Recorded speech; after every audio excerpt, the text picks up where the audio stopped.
Yeah, y'all see it, man. We starting something new, okay?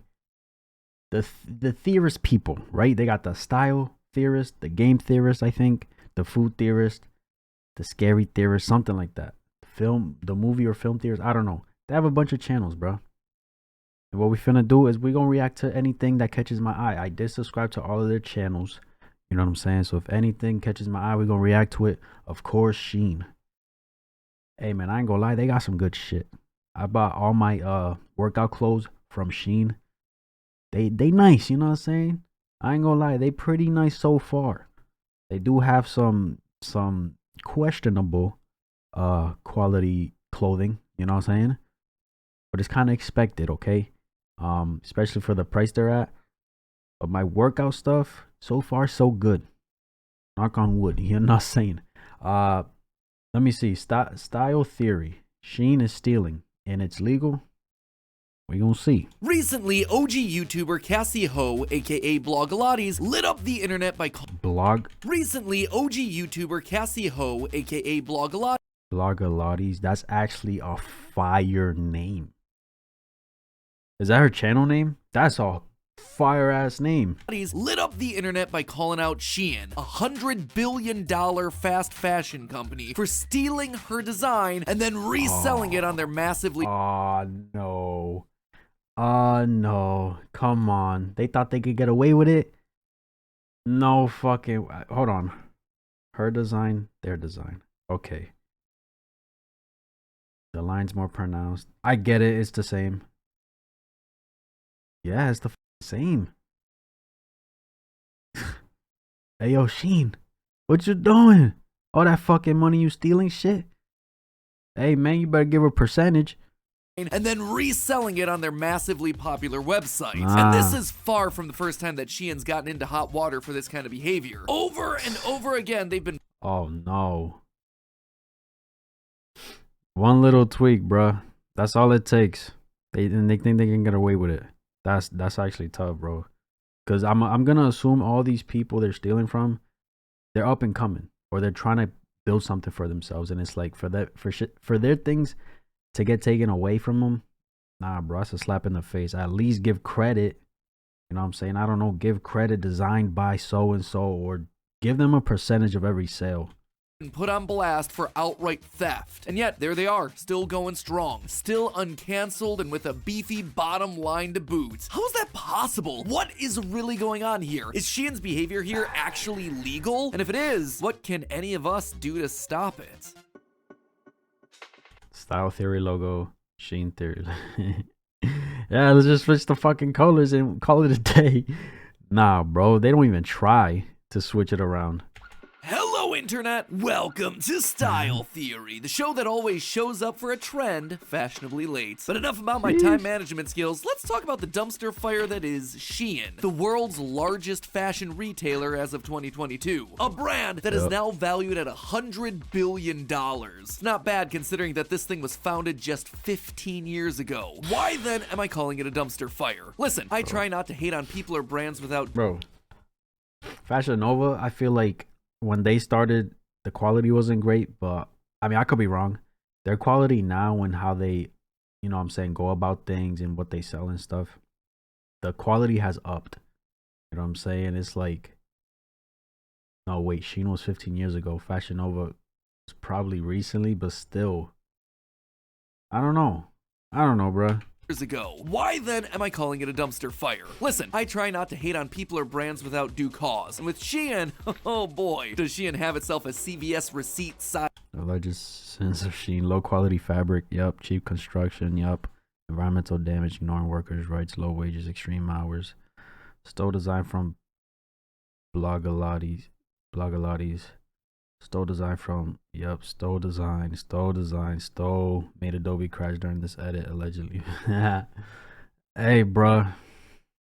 list of questionable practices. From smaller grievances like badly made items and low quality fabrics to claims of the huge negative impact of their manufacturing practices on the environment to accusations of violating the human and labor rights of their employees in order to meet their grueling production demands. It is some truly awful stuff that many channels and news outlets have covered much more thoroughly than I plan to do today. The reason I'm talking about Shein today is because of my friend, Cassie Ho. She recently put up a post calling out the brand for ripping off her designs. If you don't know Cassie, she's an exercise and activewear guru who built up not just her own YouTube channel and fitness line with blog.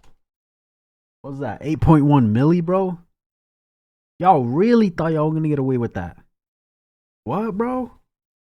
Not even a small YouTuber. Not to say that that's the way to go, but like, but then successfully launched another brand focused on activewear and accessories called PopFlex. Suffice it to say, Cassie knows her stuff when it comes to design, which is why when this knockoff of her PopFlex Pirouette skirt popped up on Shein, she took to the internet to call him out and spill some piping hot tea. I'll link to Cassie's blog post in the description so you can get the full rundown, but here are the main takeaways that we need to talk about for our episode today. Cassie first announced her design on August 15th, 2022 to enormous fanfare. The thing sold out almost immediately and was released in another wave on January 5th, 2023. On January 28th, a mere 23 days later, Shein put their version up for sale on the site. The first thing that Cassie calls out is the copying of the and they fast with it. Maybe she teased the design before launching it, but they're fast with it. Design. A ballet-inspired mesh skirt overlaid with workout shorts with a built-in side pocket, topped off with a tie at the high-rise waist. Check, and check. But that's not all. She then brings up a second equally interesting point here, the photos. From using a model that looks like Cassie to recreating the style of the official PopFlex photos, Shein was not exactly being subtle in their recreations of not just the product itself, but also the marketing materials around it. As I mentioned before, Cassie's not the first person to be copied by Shein, not by a long shot. In July of 2021, the designer behind the brand Alexia tweeted this side-by-side comparison of their handmade sweater versus the item that was being— That's lazy, bro.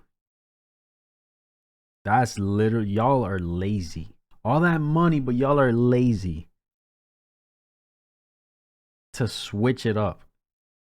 And I ain't talking about colors either. The colors is easy. Being sold by Shein. Just a month earlier, designer Mariama Diallo of Sincerely RIA posted about their dress popping up. And again, when the designer of Transformations by Tracy on Etsy posted, "It's a knockoff of my silk lace cami to the T. It's exactly the same." And heck, over on Instagram, designer Bailey Prado has basically been a one-stop shop for designs to rip off. As the post states, quote, "At Shein Official copied my whole life. There are over 20 of my designs that were directly copied." Having Shein rip off your stuff is apparently a rite of passage in the fashion world. Congrats, you've made it. Now too bad we're ripping off your livelihood. Wait. It's a rite of passage? Somebody tell me what that means, because how come people are out here selling counterfeit stuff, but it's fine for them to steal designs? You know what I'm saying? And these are unique looking designs that like you wouldn't see anywhere else. You feel me? Why would this be okay, but selling counterfeits isn't? You know what I'm saying? Let me know. Rite of passage in the fashion world. Congrats, you've made it. Now too bad we're ripping off your livelihood. Obviously, this is going way beyond just being inspired by other people's work. This is a case of Shein blatantly ripping off other designers. I mean, you can see it, right? From the actual outfits down to the aesthetics of the marketing. So y'all won't even credit the person you saw it from or got it from. There's no credit in the background. Never mind, like, you know what I'm saying? Like, it's clear as day y'all finessing right now. And the audacity for you guys not to even credit where you got the design from is crazy. You don't want to give money? Fine, whatever. I'm pretty sure a lot of these designers, obviously, they want money for, you know, you trying to finesse their shit. But, like, a shout out, bro, that can help their business. Y'all worth 100 billion. They're not. You know what I'm saying? Designers. I mean, you can see it, right? From the actual outfits down to the aesthetics of the marketing. So how is it that Shein keeps getting away with it without facing a torrent of lawsuits that would bankrupt the company? And more than that, can you actually copyright fashion? That's the mystery that I, fashion detective Matt Pat, am here to solve today. Folks, it's time Can you copyright fashion? I don't see why not. If you made, I mean, you should be able to. That's the mystery that I, fashion detective Matt Pat, am here to solve today. Folks, it's time for a full frontal foray into the fascinating and ferociously fraught world of fashion fraud. First off, let's be clear about one thing. There are lots of different kinds of illegal copying that can happen when it comes to clothing. And as such, there are lots of different routes you can pursue when it comes to potential protection. For instance, there are those companies that have designs that are covered by patents. This is extremely common for it to happen with certain kinds of performance athletic wear. For example, if Nike suddenly comes up with some kind of amazingly innovative shoe that makes the runner able to reach sonic levels of speed, they're going to consider that a new invention and apply for a patent to protect it. Patents largely break down into one of two categories: utility and design. Utility patents generally cover new inventions, like a faster shoe, a purse with a stronger, more durable strap, or other things that affect how useful an item is. Design patents, on the other hand, cover things on the basis of appearance, but it's notoriously difficult to get these sorts of things for clothing items specifically, since they have to prove that they're completely unique from any other existing design in the history of I ain't never seen some type of heels that like this, bro. What the fuck?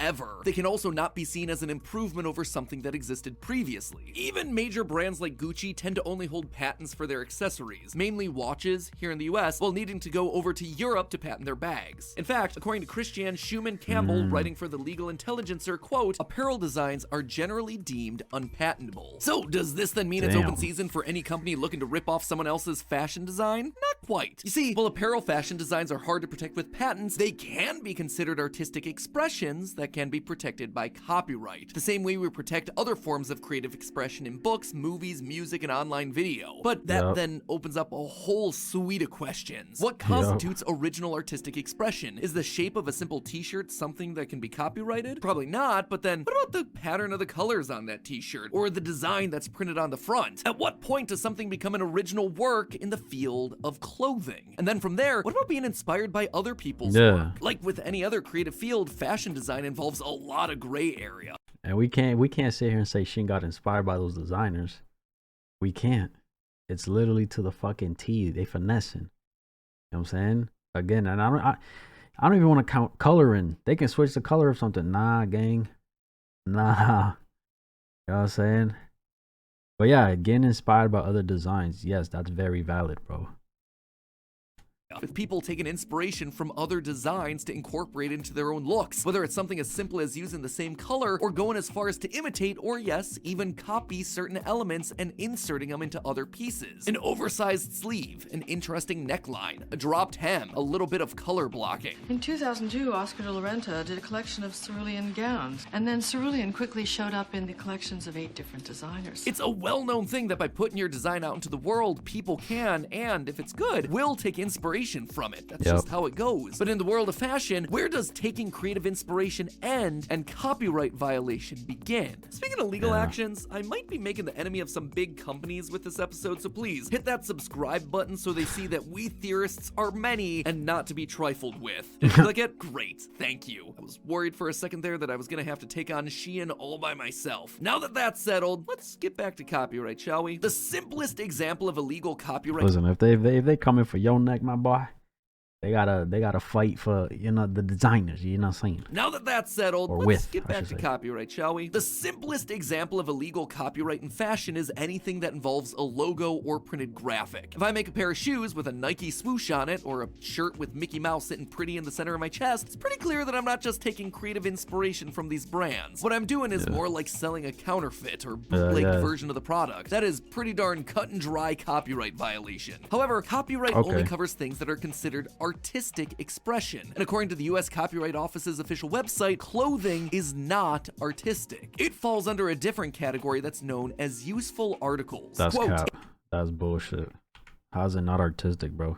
Artistic. It falls under a different category that's known as useful articles. Quote, a useful article is an object having an intrinsic utilitarian function. Examples are clothing, furniture, machinery, dinnerware, and lighting fixtures. Copyright does not protect the mechanical or utilitarian aspects of such works of craftsmanship. So things like shape, material, texture, thickness, stretch, breathability, basically anything that affects how a garment feels or helps it serve its purpose are all considered to be parts of function and not artistic expression. This is why a skirt like Cassie's is hard to copyright, while something like Lady Gaga's iconic dress made of raw meat is easy. One is made to serve a function, the other was used to make an artistic statement. And when you look at what Cassie's calling out in her post, but okay, let's say Cassie, you know what I'm saying, did her design, whatever.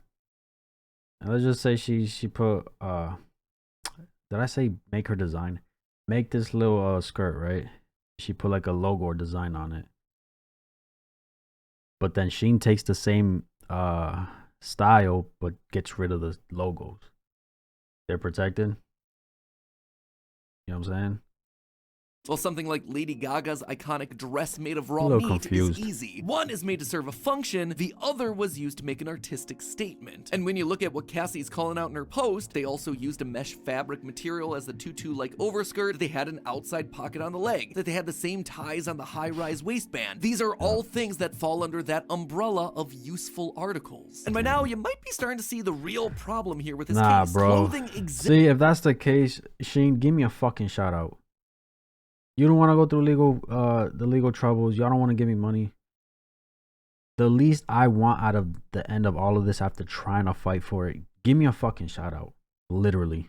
Full articles. And by now, you might be starting to see the real problem here with this case. Clothing exists in this nebulous space where it's not useful enough to be counted as an invention worthy of a patent, but it's also not creative enough to be copyrightable. Basically, if you're in the business of copying other people's work, fashion design exists in the perfect sweet spot for you, at least legally speaking, which makes it a big old sour spot for anyone who's trying to avoid having their hard work ripped off. Yeah. As Julie Zerbo of the Fashion Law blog put it, quote, makes for a pretty messy and not straightforward reality. The reality is, in most cases, it's perfectly legal to knock off a dress design. According to her, many companies have mastered the art of copying just enough to make their knockoff design look like the thing it's designed to imitate without copying any of the elements that would be legally protected. This is probably why a lot of countries have laws that lay out more specific legal protections for fashion design specifically, and why a number of fashion designers here in the US have lobbied Congress to meet the legal standards that exist in countries like France, Italy, and the UK. For example, the European Union has the Designs Protection Directive, which protects, quote, the appearance of the whole or a part of a product resulting from the features of the lines, contours, colors, shapes, texture, or its ornamentation. This kind of wider spreading copyright law is what let Yves Saint Laurent sue Ralph Lauren over a vaguely similar dress back in 1994 for counterfeiting and disloyal competition. Look at these two dresses you see on screen right now. Do you think it was copying? I mean, you can kind of... Let me see. A little thing, a little puff out, yeah. The buttons, are these the buttons right here? If so, then yes. Kind of slim looking, you feel me? The bottom isn't like flared out like this one. See the similarities, but it wasn't that close. So what's your guess then? Do you think the lawsuit was upheld in court? Well, unbelievably, it was. Yves Saint Laurent won the case, and it's nowhere near the exact dupe that we're talking about with Cassie and Shein. No, all right, so this can go through, right? This can go through. They can win their little fight, right? But you gonna tell me this? No? Nah, bruh. Then what the fuck going on? Cassie and Shein here. So, is that then Cassie's answer here? Leave LA and move to a European country? I was just gonna say, does she have to up and leave to fight for this shit? Bruh. And even then, they'll probably be like, oh, no, it wasn't made here. It was made in the US. Country that takes legal protections for their fashion designs more seriously. Yes, kind of is the solution. At least if we were only talking about the clothes. But why we're do not. that? No, but why do that? Let's be honest. Why would she go out of her way to leave the country, go somewhere else, and go to court and try to, you know what I'm saying? She could. You know what I'm saying? She could, but what's the point of that? That's too much work. That's taken away from her creating new designs and doing things for the business. You know what I'm saying? Putting money into legal stuff rather than into the business. You know what I'm saying? Like, she could. But me personally, I don't think it's smart. You feel me? But again, it's like, Shein, give credit, bro. At least. You know what I'm saying? At least. Or fucking percentage.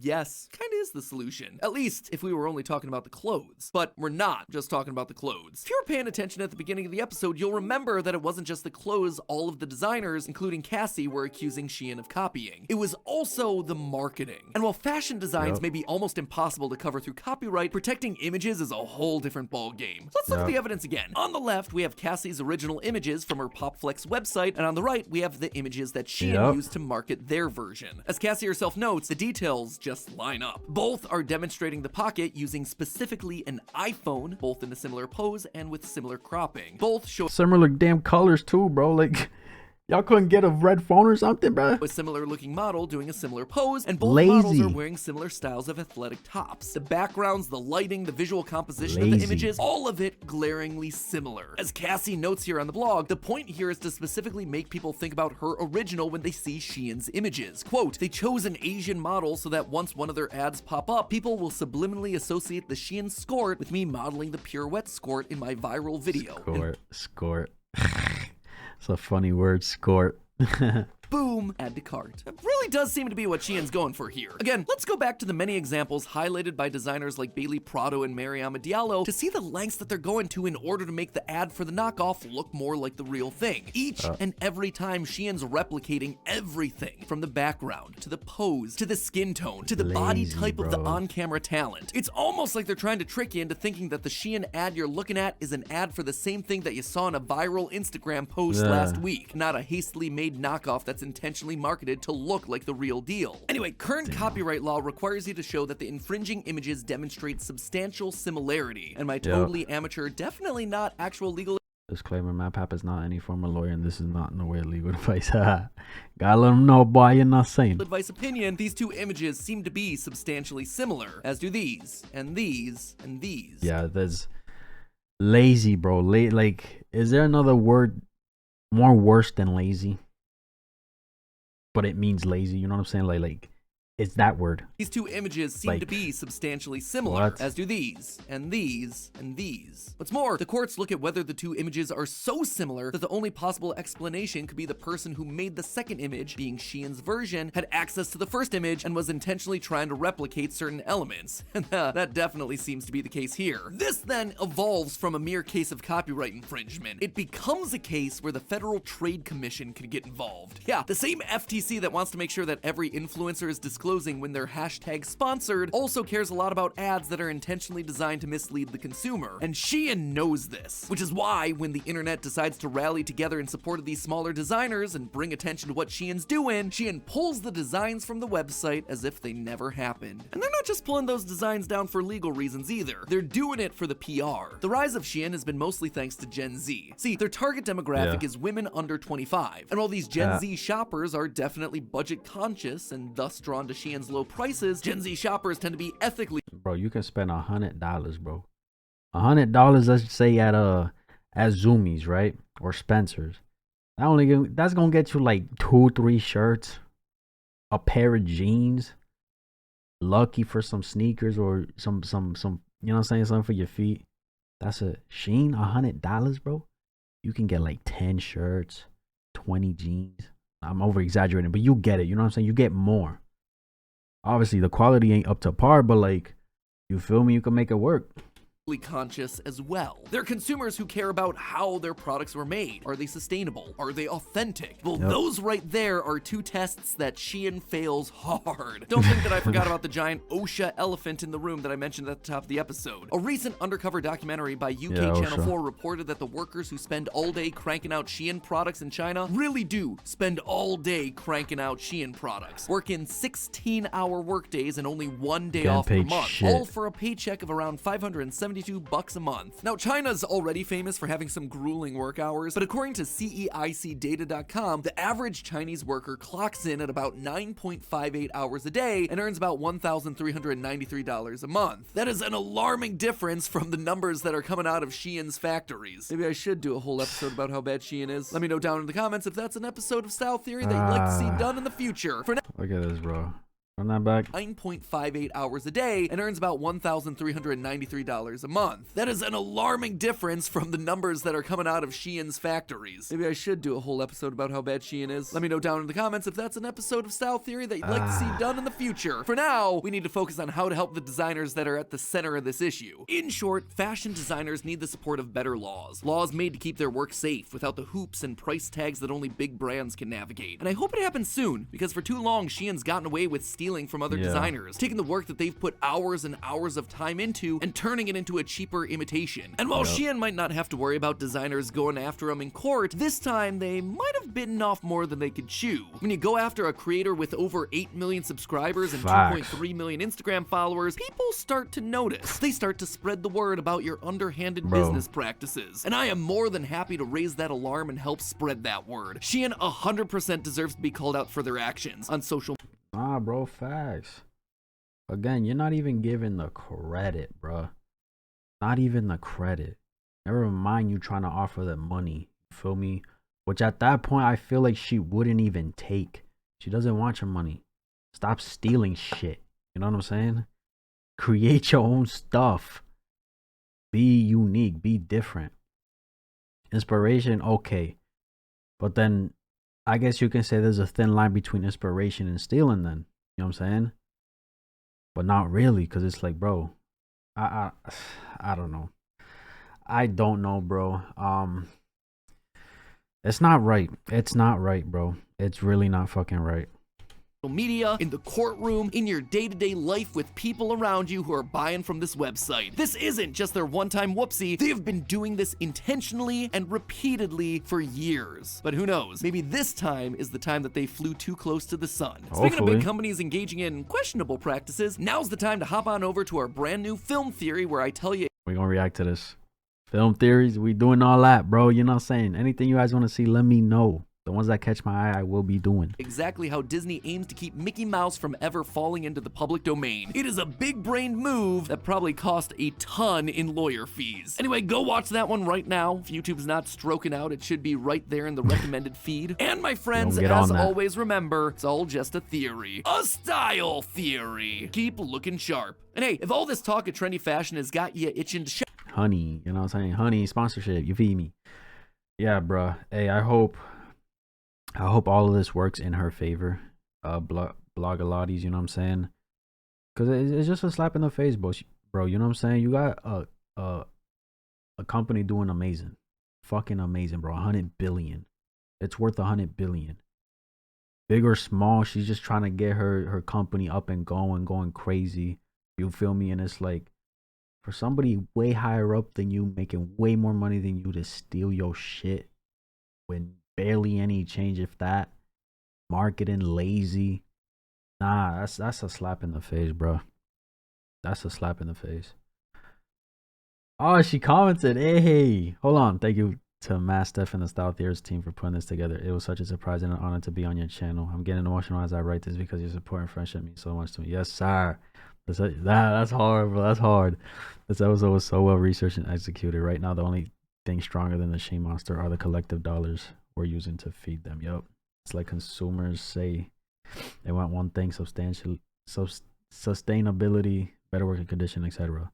But their spending habits tell a completely different story. Yup. So it's a weird, murky situation, but the story ain't over. To be continued. Crazy, bro. Shein had the audacity to be one of the unskippable ads I saw while watching. Nah.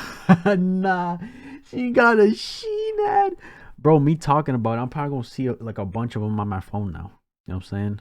Because they listen and they watching. You know what I'm saying? You feel me? That's fucking funny though. That's crazy. Yes, I know. Ironically, please do a style theory all about roasting.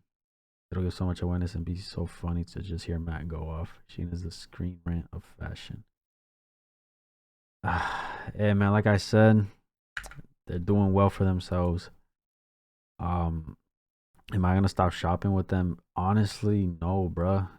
Cause the way things is getting expensive nowadays, bro. Like, I need some clothes on my back. Not the best quality, but I need clothes. You know what I'm saying? But yeah, it's just unfortunate, man. It's really just unfortunate, and I hope again she wins this battle. And if she does win, all the other designers they finessed, they win as well, and just they start changing shit up, bro. Feel me? Crazy. But let me know what you guys thought. That's my reaction. If you enjoyed, give this video a like, subscribe if you haven't, and I'm out.